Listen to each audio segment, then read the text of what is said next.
So keep Sanama Dola Benjir Sangi Jo Barajo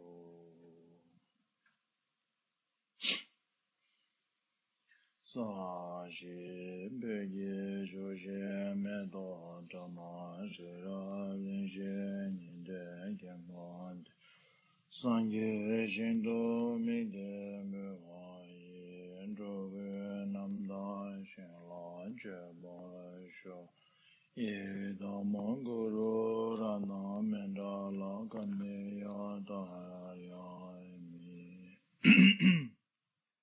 So,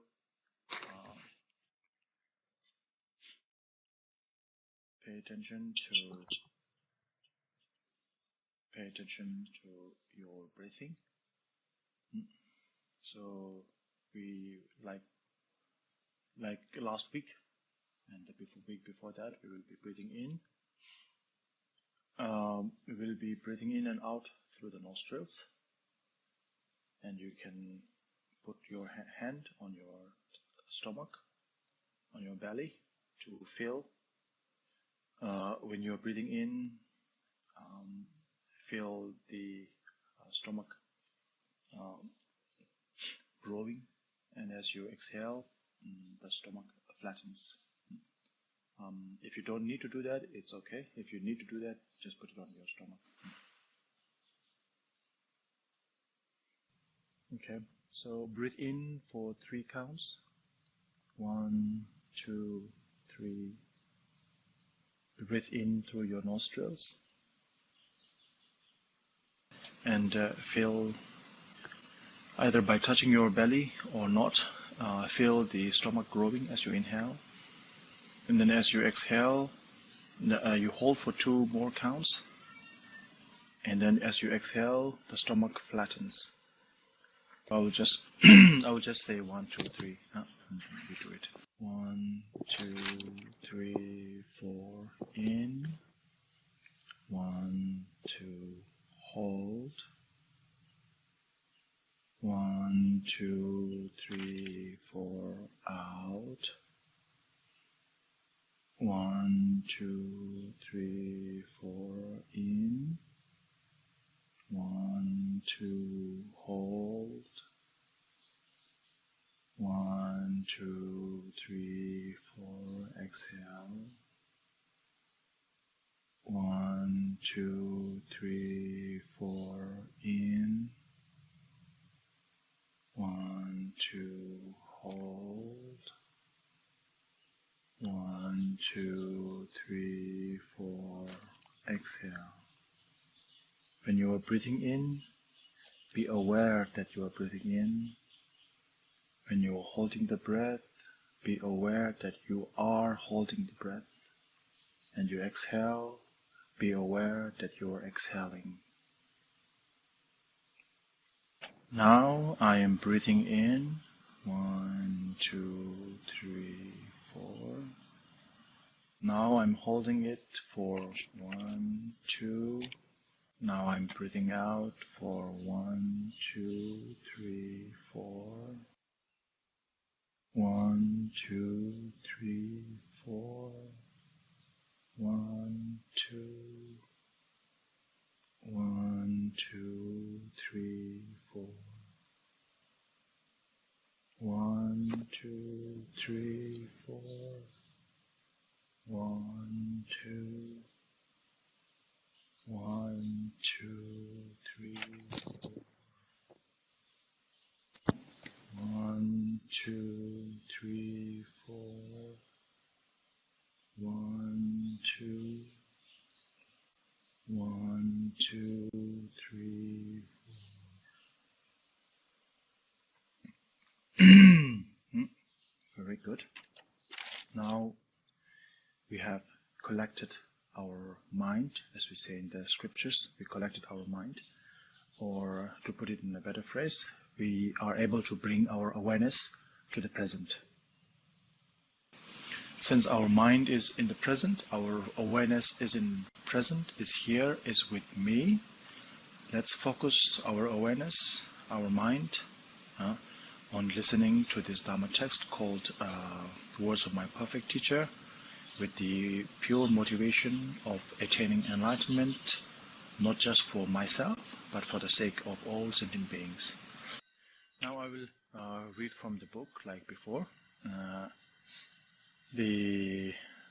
So we have been covering out of the 6 realms, we are covering the 3 lower realms, out of which we covered both the hell realm, the most extreme of the lower realms, and the Preta, or the hungry ghost realm, we already covered earlier. Now today we are going to cover the animal realm.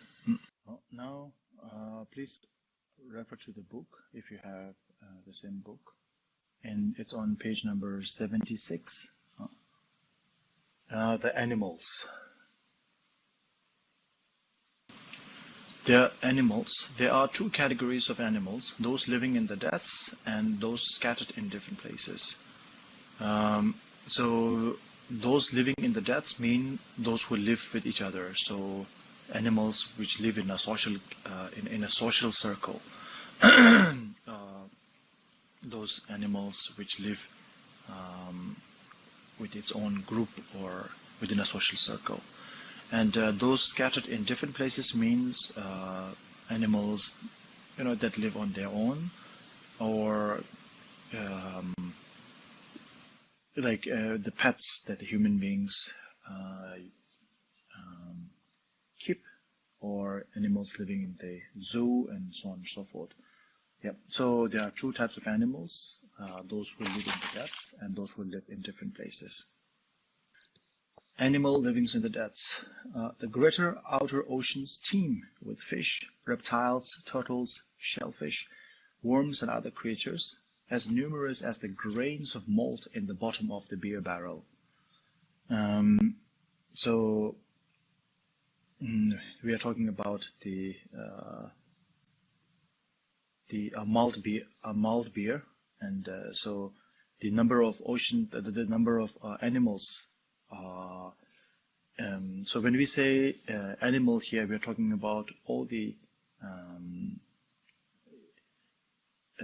different types of living beings other than human beings, gods, and the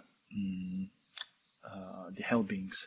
So fishes, the fish realm, the fishes and the birds and animals like cats and dogs, they're all part of the animal realm according to this description.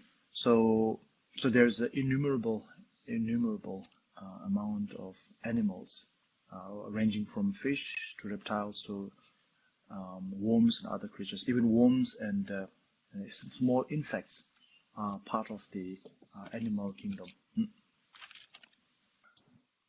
There are serpents and monsters so big that their bodies can wind many times around Mount Meru. So in today's time, there are big whales, which is the size of 10 elephants.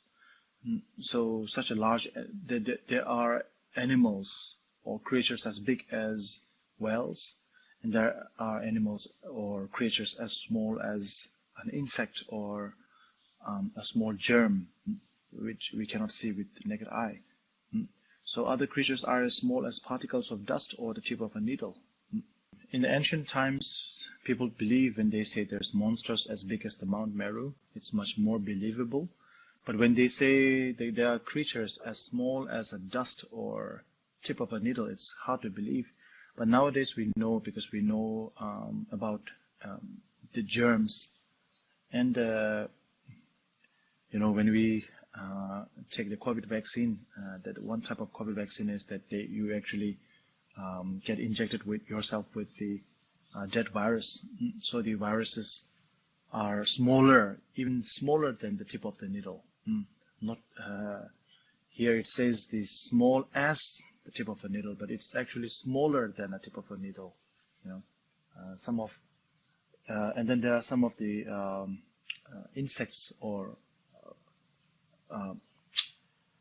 they call it mites. There's there are insects called pillow mites, which actually infest upon your pillow where you sleep. So we usually the pillow that we use, we sweat a lot during our sleeping, and also there's grease and oil and everything. So the pillow mites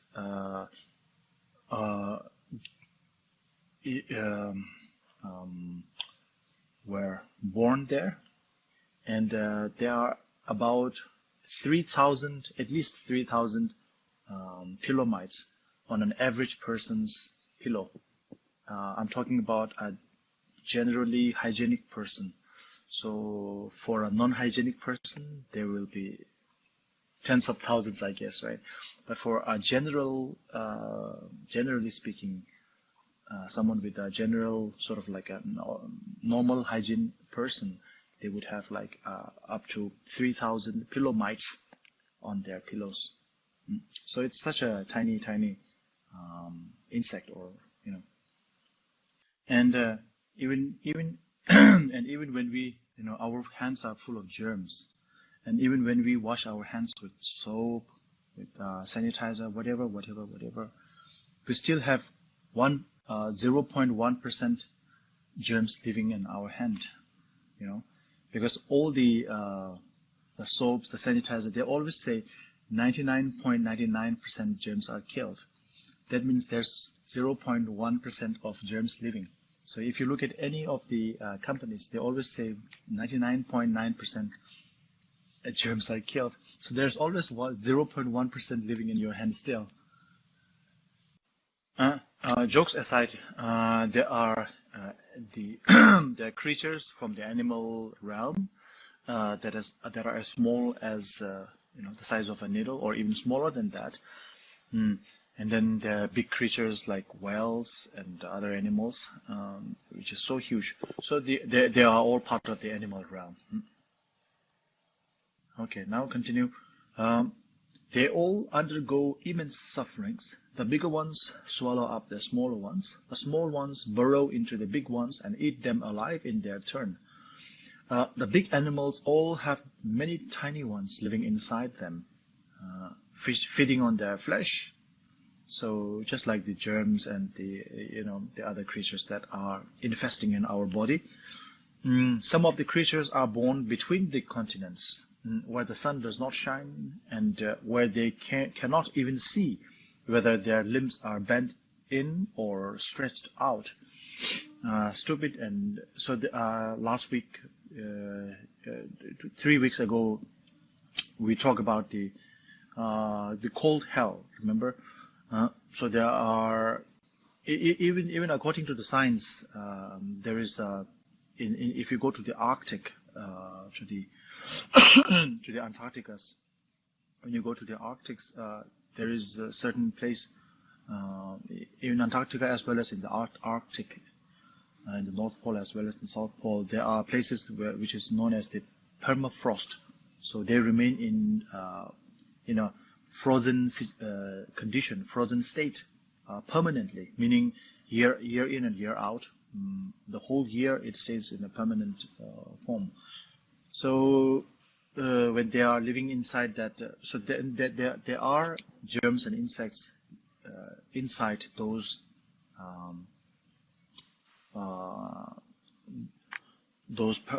permafrost state. And those living beings actually have no idea. They cannot see sunshine, and even if the sun is shining out there, it does not. The radiation of the sun, the heat of the sun, does not touch their body, and they cannot bend or do anything.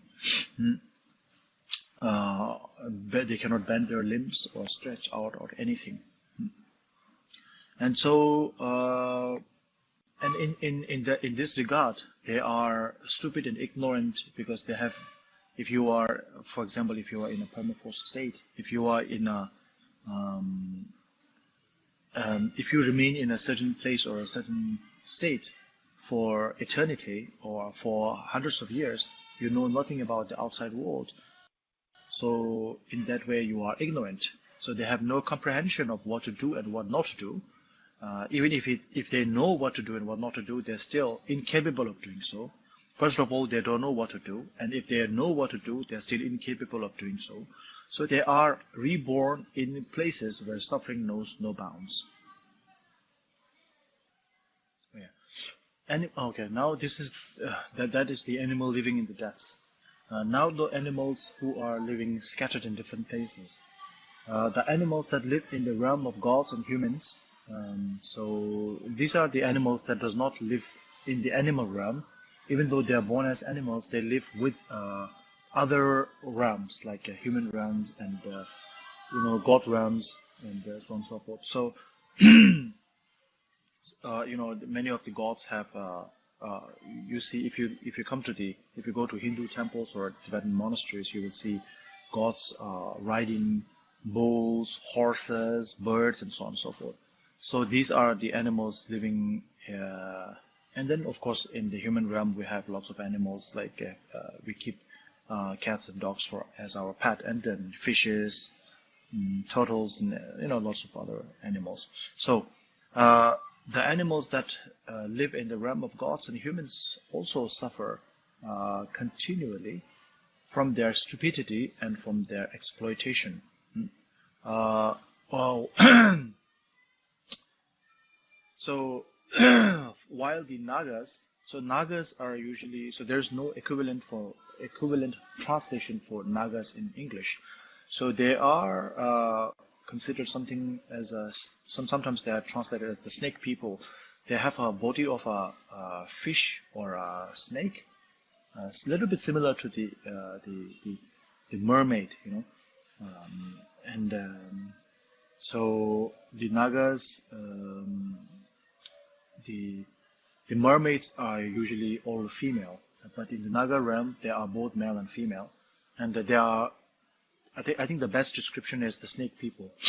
And the snake people, the Nagas, they possess a lot of wealth. They are very wealthy, super wealthy. They have lots of golds and very wealthy, but always jealous of each other's wealth and so on and so forth. And they have a lower body of a snake and the upper body of a human being. And so when asked which category of the six realms they belong to, it is said that they belong to the animal realm. So here the Pedro Rinpoche is talking about the Nagas, because Naga belongs to the animal realm. Even though Nagas have so much power and so much wealth, while the Nagas pass their lives in misery, being tormented by Garudas and rains of burning sand. So so Garuda is another one of the. So Garuda can be understood as a falcon. If you think of Garuda in the form of a god, usually it's a Hindu god with that has the face of a falcon, and then body of a human being, and it is considered to be one of the most powerful gods in the Hindu realm. Hierarchically, his position is very low. He's very powerful, but his position is very low in the Hindu hierarchy. But that's another story anyway. So the Garudas can be also understood as falcons or eagles. So the snake peoples, if you don't believe in the idea of a snake people, just think of the snakes. And the snakes are usually tormented by the hawks, right? And of course, since the snake people, if you believe them to be a snake, or just snake in general, when they have to roam around in a hot desert, they burn themselves in the burning sand. So it's very, it's not something out of this world, something mythological or anything. It is very easy for us to relate to in the story. So in addition, they are stupid, aggressive, and poisonous. They are stupid because they are arrogant. The Nagas are arrogant. So when you are arrogant, of course, you are blinded by your own righteousness. So, you think you are the only right person in the world, and then you become stupid. And then when you think you are the only person who knows the whole truth, then you become aggressive, and also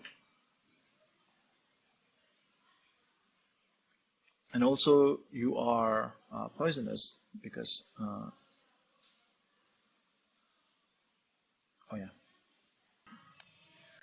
the wild animals that share our human world, in particular, live in constant fear.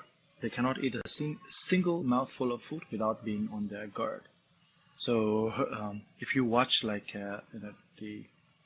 some of the documentaries on the animals, like National Geographic and like that, you will see when the animals are drinking, they are also, their ears are tingling. They're just their ears are prodding for any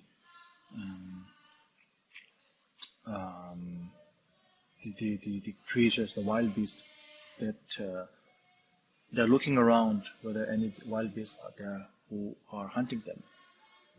So they cannot eat a single mouthful of food without being on their guard. And we usually say this is their natural, tendency. They have a natural tendency to do that. But their body is built in such a way that they have to be on guard even at the time of eating. And so usually, as a human being, we usually say, don't play with your phone when you are eating. Don't watch movie, TV when you are eating, because you will not be able to pay 100% attention to your food. But the animals living in the wild, they even when it's similar. The wild animals that share our human world, in particular, live in constant fear. They cannot eat a single mouthful of food without being on their guard. They have many mortal enemies, for all animals prey on each other, and they are always hunters, beasts or prey, and other threats to life. Hawks kill small birds kill insects, and so on, continually amassing evil actions in an endless round of killing and being killed. So evil action here means negative karma, because action and karma are the same thing, same word, same meaning. So when you kill another person, even though it's for your own survival, when you kill another person, there is the action of shortening another person's life. So therefore, an evil action or an evil karma has been accumulated.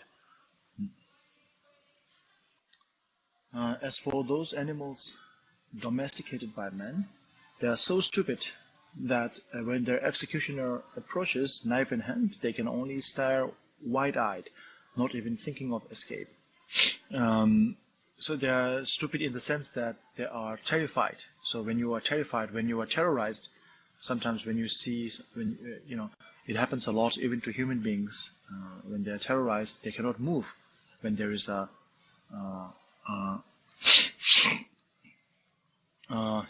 when there are terrorists in the room, or when sometimes when a woman is being abused by another person, then sometimes you become, the term we use is frozen. So you are terrified and you become frozen, and then so that there's maybe stupid is not the right word here, but in the Tibetan, there is no English equivalent to the word in Tibetan, which is lemba. Anyway, so you become, there is an English word called stupefied. And it is something to do with, it's not stupid, but like being frozen because of scared, or because you are terrified of something. That's a word called stupefied. So anyway, so the word used here is stupid. Anyway, they can only stare wide-eyed. They are so stupid that when the executioner approaches, knife in hand, they can only stare wide-eyed, not even thinking of escape. They are milked, loaded down, castrated, pierced through the nose and yoked to the plow, Not one of them escapes this continual round of slavery. Horses and yaks continue to be loaded and ridden, even when their backs are nothing but one big sore. When they can go no further, they are whipped and pelted with stones. When the animals can no longer walk for their owner, usually, many of the time, they just get rid of the animal.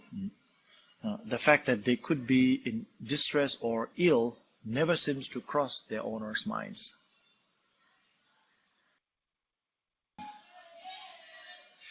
Cattle and sheep are exploited until they die. Once they are too old, they are killed by the owners themselves. Whatever the case, they are destined for the butcher, and the natural death is unknown to them. Animals then experience inconceivable torments. Whenever you see animals tortured in this way, put yourself in their place and imagine in detail all they have to undergo. Meditate with fierce compassion, strong compassion upon all those reborn as animals. And in particular, if you have animals of your own, treat them with kindness and love, since all animals, right down to the smallest insect, have feelings of pleasure and pain. They can feel pain. They can feel pain and they can feel pleasure. And since they have all been our parents in one life or another, develop love and compassion towards them, combining your practice with the methods for the beginning, main part, and conclusion. So this is beginning, main, and conclusion. This is what we call the three-step practice. So in the beginning, you have proper motivation. In the end, you have proper dedication. And in the main part, you follow the instructions properly. So when you have these three intact, then you have a very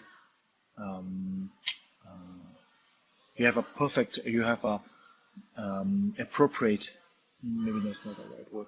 Your practice is a very successful practice. Your practice is done successfully, completed, accomplished well.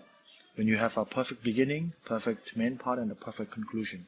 Perfect beginning meaning motivation, perfect conclusion meaning dedication, and a perfect main part meaning the following the instructions rightfully. So develop love and compassion towards them, combining your practice with the methods of beginning, main, and the conclusion. So this will be a meditation on the experiences of the animal realm, or the animal realm. So sit comfortably, or in a meditative posture, if you can.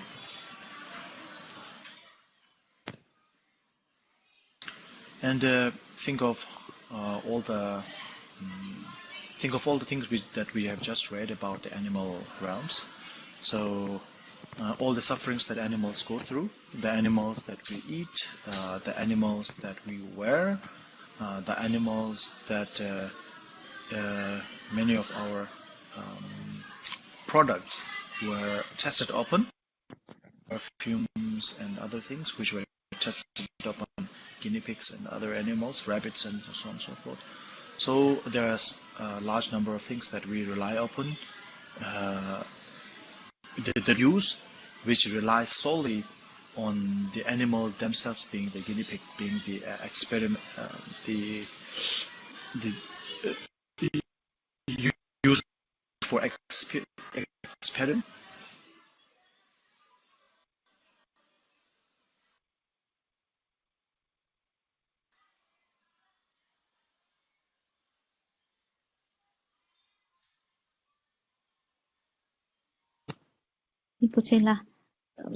We use some rabbits and animal kinds for experiments because the signal is very weak and not clearly.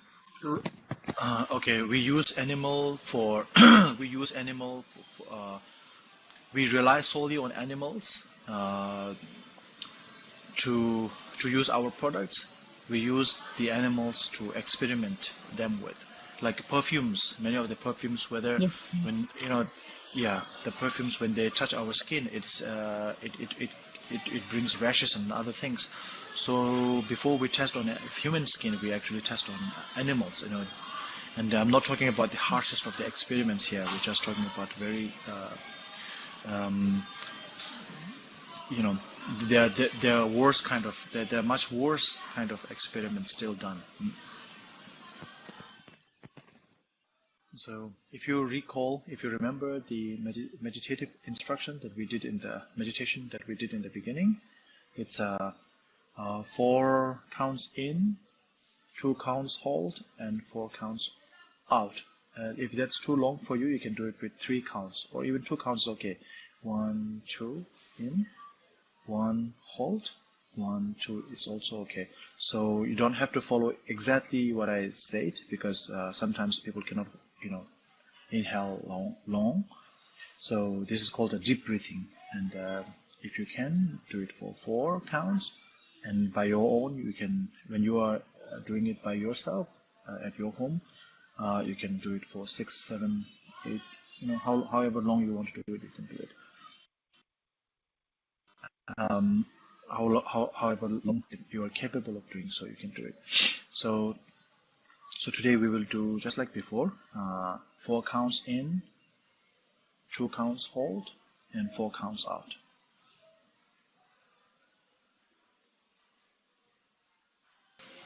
Breathe in for 1, 2, 3, 4. Hold for 1, 2. Breathe out for 1, 2, 3, 4.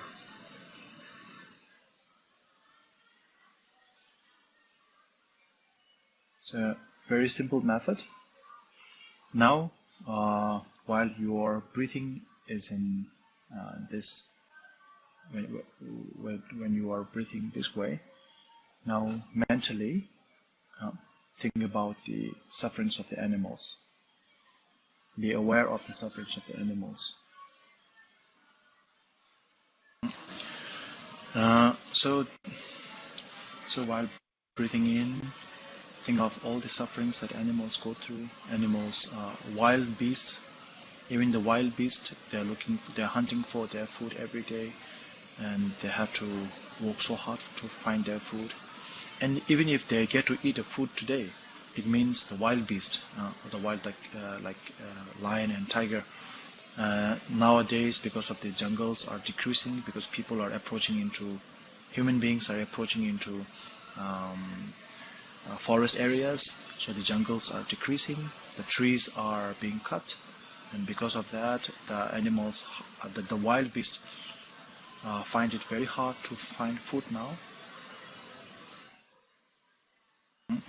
As you breathe in, be aware of this fact, and also be aware that even if the wild beast, the lion and the wild beast, even if they get to eat an animal, even if they are able to kill animals, they still have to live off with the accumulation of the negative karma of taking someone's life.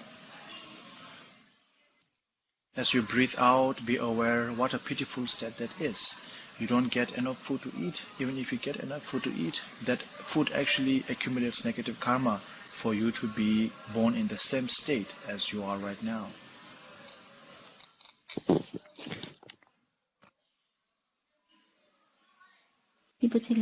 When we breathe out, when we breathe out, be aware what a pitiful state, what a pitiful state, pity, what a pity.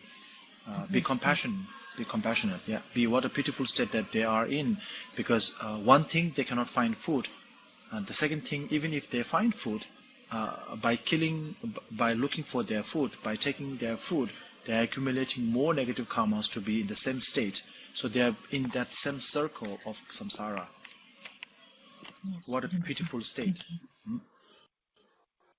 And not to mention the not to mention the other animals, the prey, like deers and other animals which are preyed by the wild beast. Of course, they suffer. Their suffering is much easier to understand. So think of those animals too. Be aware of their pain. Be aware of their pain as you inhale, and as you exhale, be aware of what a pitiful state that is, and generate compassion for them. And then we have, this is the jungle area. Then we have the seas, where there's large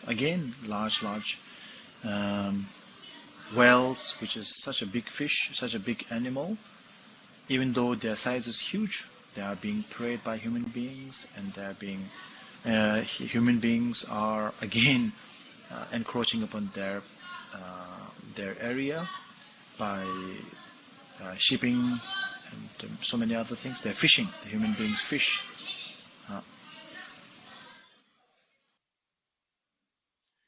We have fishes like sharks, which are kind of like the beast of the ocean, but at the same time, the human beings kill the sharks for their fin. So to drink the shark fin soup, which is a delicacy, which is very expensive. So all the other parts of the shark is not necessary, just the fin, and the fin is just a tiny part of the fish. And then many times they just kill, they cut the fin and then let the fish back into the ocean. And when the other sharks smell the blood, then they will be killed by their own kind. So be aware of their pain, and as you exhale, generate compassion. Be aware of their state of pitifulness and generate compassion for them. And that's not just the wild animals, even those animals which are domesticated, kept by human beings in their homes, are also suffering, because animals are not supposed to be domesticated in the first place. They are supposed to be free. Just imagine yourself living as someone's domesticated pet for your whole life. Okay, you are being fed well, you are being clothed well, you are giving good clothes, you are giving good food, and then you have to stay in one room for your whole life. So, and then even if you are going outside of your room, your owner is always looking after you. So, is that a good thing? Be aware of that. In the human world, we call this house arrest. When we do that to a person, we call that house arrest. This is a little bit better than being imprisoned in the jail. So you get food, you get clothes, and then you are even looked after, And then wherever you travel, there is somebody accompanying you, and then we call that house arrest.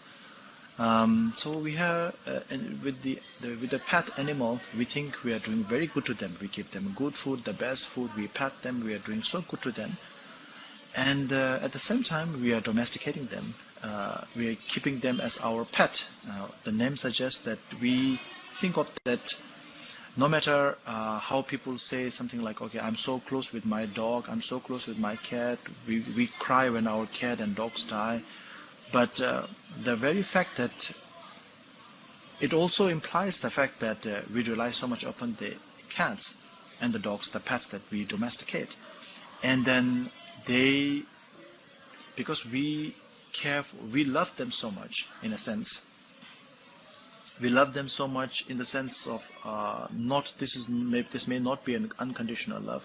This is somewhat sort of attachment-based love, and so I'm looking after you because when I'm with you, it brings me joy. So therefore, you look after the cat or and the dog, whatever. Even the domesticated animals are not free from suffering. So, okay, I'm not going to elaborate more. So just think of all the suffering that the animals go through, experience through as you inhale. And then as you hold your breath, develop compassion for them. And then as you exhale, give them your love, give them your kindness, give them your blessings, give them your compassion. as you exhale, you are breathing out, so you are blowing.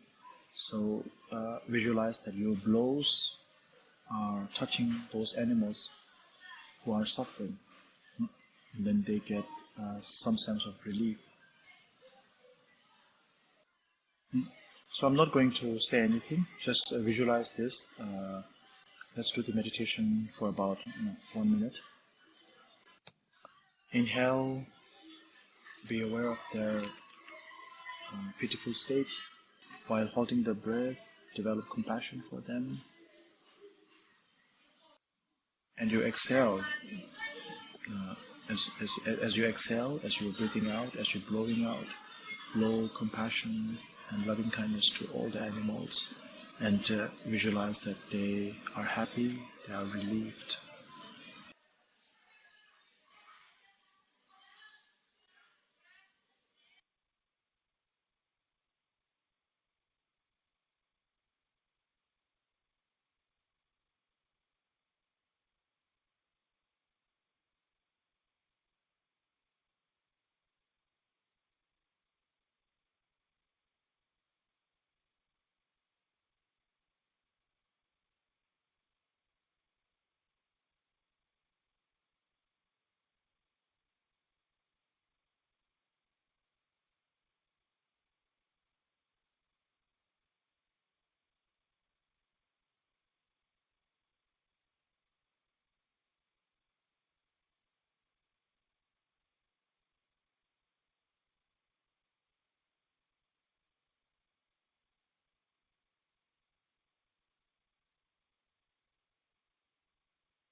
Okay, thank you for your participation in the meditation. I think we have 2 questions now. I'll read the second questions first. Okay.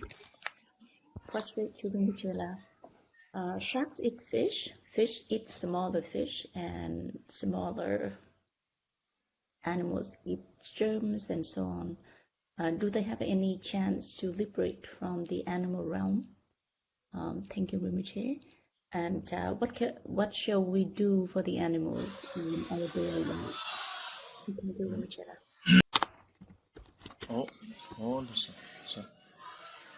It's a very good question. So they end up in this cyclic, this cycle of eating one another. So this cycle, it will go for a very long time, and so it will go a very long time. So that's why once you are in the, to come out of that state, it will take very long time, because the very action of survival, the very act of survival, it makes them accumulate more negative karma. So this will keep. So as a bigger fish, you kill more animals, you kill more fishes, but as you accumulate less, when that karma is being eradicated, and you have lesser, if you have a lesser body, and if you start eating lesser and lesser animals, then your negative karmas are also depleted, and then eventually you will come out of samsara, but it will take a very long time. So anyway, so the question is more about what we can do about the animals. So first of all, can you translate this one first? Rinpoche, I'm not clear about that.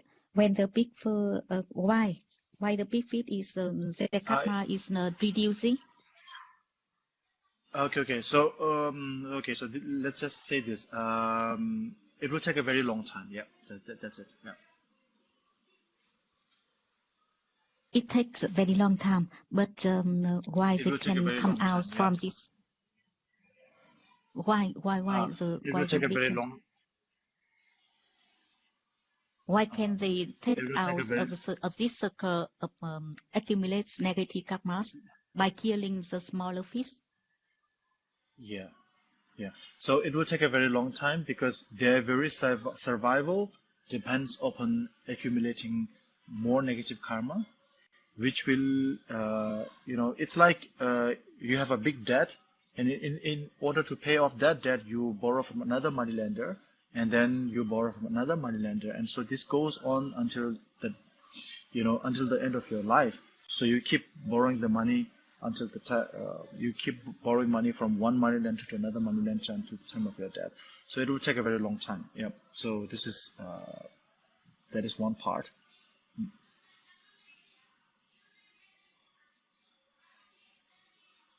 Do they have any chance to liberate? Yes, they have a chance, but it will take very long time. Let's just say this. Now, the more relevant answer is what can we do with animals in our day-to-day life? Okay, so there are two kinds of animals: the animals that we interact with and the animals that we eat. So first, talk about animals that we eat. So some of us are vegetarians, don't eat meat, but that doesn't mean we do not consume animals. We do. Even most of us are not vegans, so because of that we do consume animal products like milk and other things. The milk actually belongs to the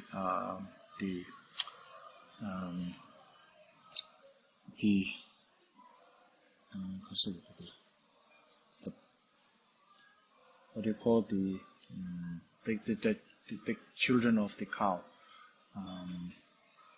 There's a name for that. I forgot.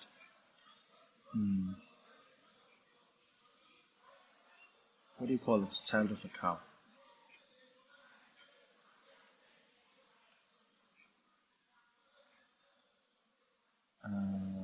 Anyway, so the milk belongs to the children. The calf, yes, thank you. The calf. Yeah. So the milk actually belongs to the calf. And then when you are drinking milk, you're actually taking the milk away from the calf. So the calf share, And even if you are a vegan, as we talked about earlier, we do consume we kill a lot of bacteria when we boil food and other things. And when we eat our food, we are eating a lot of germs and so on and so forth. Anyway, so what we have to do is eat consciously, meaning another way of putting it is eat compassionately. So be aware that you are eating animal, be aware that you are taking the milk from the calf and all that. And so what are you going to do with that? Why are you eating that thing? So you are eating to sustain your body. And what are you going to do with your body? Make more money, make your family happy, make your husband happy, make your wife happy, make your kids happy. So, or what? What are you doing it for? Is that your only goal? Do you have a bigger goal? So are you doing this for your company? So sustain your body so that you can work better and make more money for your company? Is that your goal? So what goals do you have? So the practice here is to have a bigger goal of attaining enlightenment for the sake of all sentient beings, Buddhahood. So I will sustain this body, and in order to sustain this body, I need to eat food, and it may be vegetarian, it may be not non-vegetarian, and whatever food that I'm eating, I'm being conscious, I'm aware of the fact that I'm eating someone's flesh, I'm taking someone's life. Be aware of that, and to generate compassion for that animal. There are two ways of generating compassion. One way is, you can generate the compassion by that animal is going to be killed anyway because it's in a slaughterhouse. The butcher is killing the animal anyways. So if somebody else eat that meat, the animal doesn't get any love, kindness, compassion, prayer, anything. But as a Dharma practitioner, I'm conscious of that animal. I feel pity for that animal.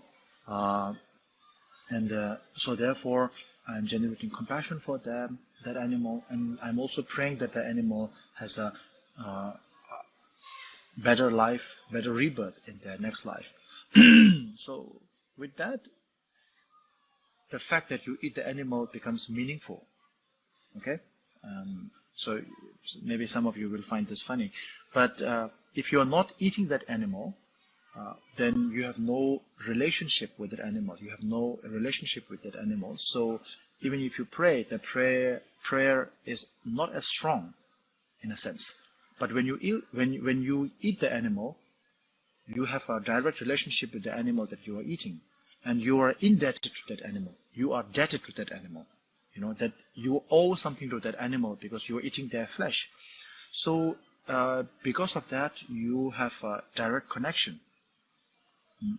You are consuming that animal. You are putting that animal down your throat into your body. So that animal is getting inside your body. So therefore, there is a direct connection.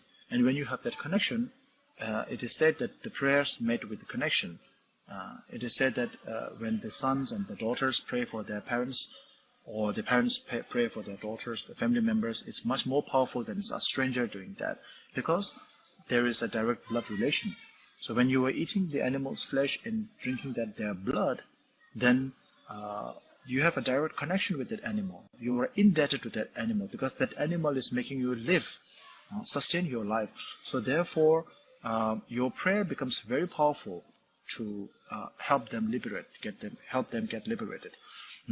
I'm not promoting non-vegetarianism. I'm not saying you should eat meat, but if you are someone who eats meat, then if you are eating meat, then eat meat with a conscious mindset, conscious meat eater. Be aware of the fact that you have to accept that, you have to acknowledge that you are eating the meat. Many of the time if we go to the supermarket and other things, all the meats are all clean. There's no blood. Everything looks so clean.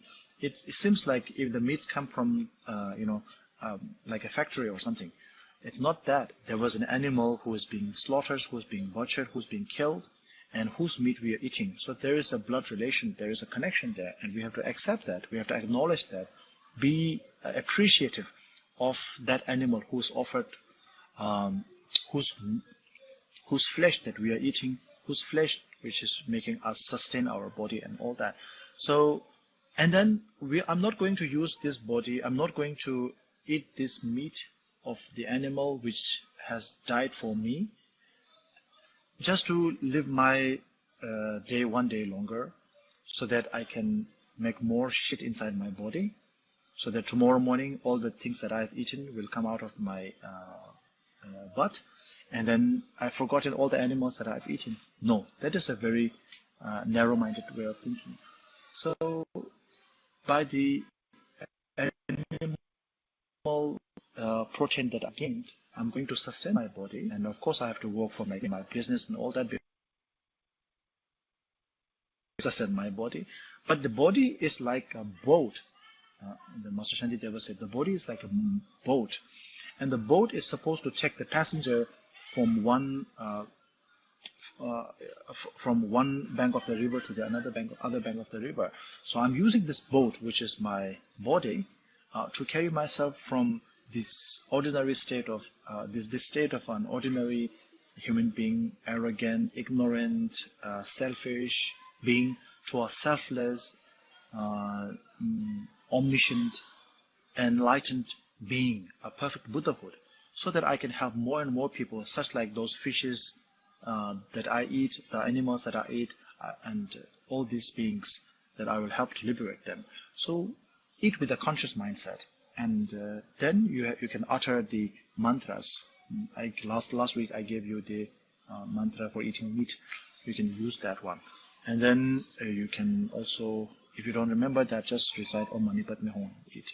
And that's why in the Tibetan tradition we usually have a prayer before our food. So when we say the prayer, we are acknowledging that the food didn't come out of the blue. It didn't fall from the sky. There's a lot of process. Of course, I pay for the food, but even if I pay the food, if there is nobody making the food, if the grains and rice is not produced, then I won't be having any food. So all these things, and the animal protein that I'm eating. And even if you are a vegetarian, the grains of rice and all these things didn't come easily. You know, so many insecticides were used, and so many germs were killed in the process. So if you think that being a vegetarian means you are free from all this guilt, then you are wrong. Whether you are a vegetarian or a non-vegetarian, you have your own karmic debts to pay, and you have to be aware of that. You have to appreciate all that, and once you become appreciative, then you become a conscious eater.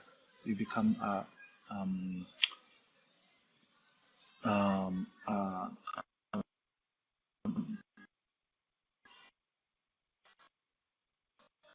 act is then it becomes an act of eating becomes a meaningful act. It becomes an act of, if you dedicate your food, when you eat your food, it means you're offering food to your body.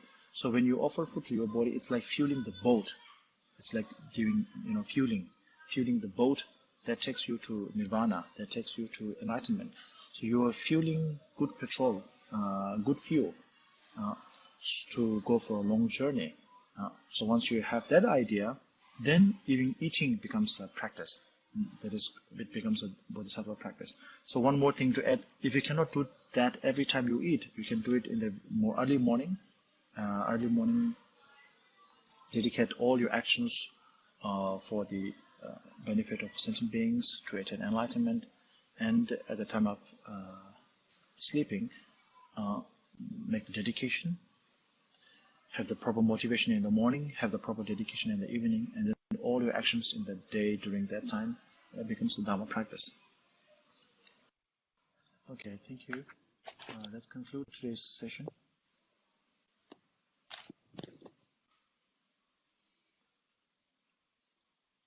Dedication, please.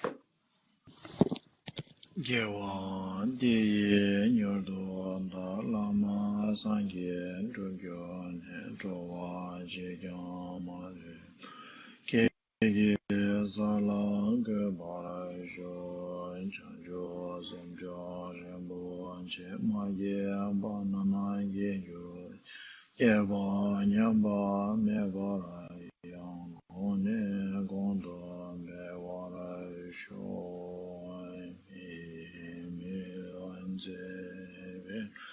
de jin jin jis ti me kem one boy jan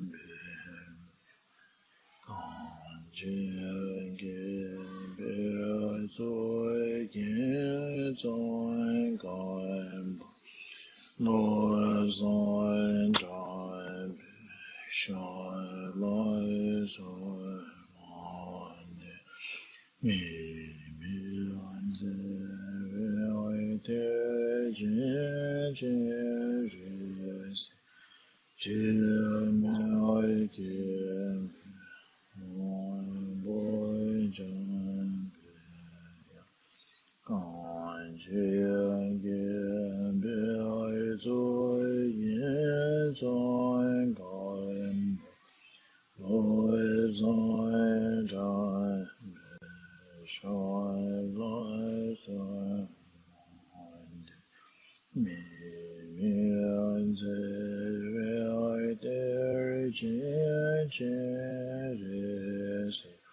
to make him one boy John gone jing be so get on gone noise on joy be shy lies so Tiên bế nhìn bồ chim bế bèo ngã sinh nam mang đô cử cử la trang chô bế lột sáng chô kỳ ca sôi chô cùn tu tuyên kế trô trên trang bà sôi hoa. Thank you, Rinpoche.